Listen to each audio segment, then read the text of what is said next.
Mara nyingi sana nimekuwa nikikutana na vijana wengi wa chuo, wengine sio wanavyuo, wakiniuliza kuhusiana na TUCASA. Fuatana nami katika video hii, utaelewa kusudi la TUCASA, maana ya TUCASA ni nini. Mungu akubariki sana unapoendelea kufuatilia clip hii. TUCASA ni Tanzania University and College Adventist Students Association, yaani chama cha wanafunzi wa Adventista wa Sabato wanaosoma vyuo vikuu na vya kati. Wewe uliye Mwadventista, usiache kujiunga na chama hiki ufikapo chuoni. Mwana TUCASA ni mwanafunzi anayesoma katika chuo kikuu au chuo cha kati ambaye ni Mwadventista Msabato. Sasa mwana TUCASA, unapokuwa chuoni, Mungu akubariki sana unapofanya kazi yake. Kusudi la TUCASA ni nini?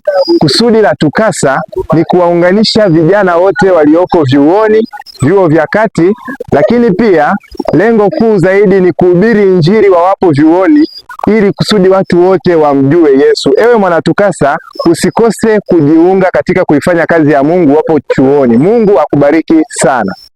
Kwa nini mtu ajiunge na TUCASA? Ni kwa sababu Mungu ameruhusu mtu huyo kuwepo katika mazingira ya chuo ili kulitangaza neno la Mungu na Injili ya Bwana wetu Yesu Kristo, kama ilivyoagizwa katika Mathayo 28 na ule mstari wa 19 mpaka wa 20. Bwana akubariki.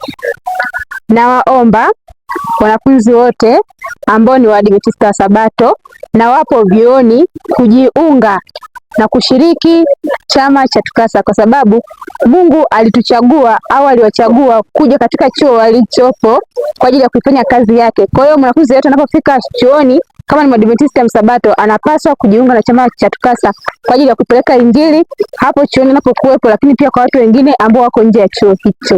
Bwana abariki sana mnapopanga kujiunga na chama cha TUCASA.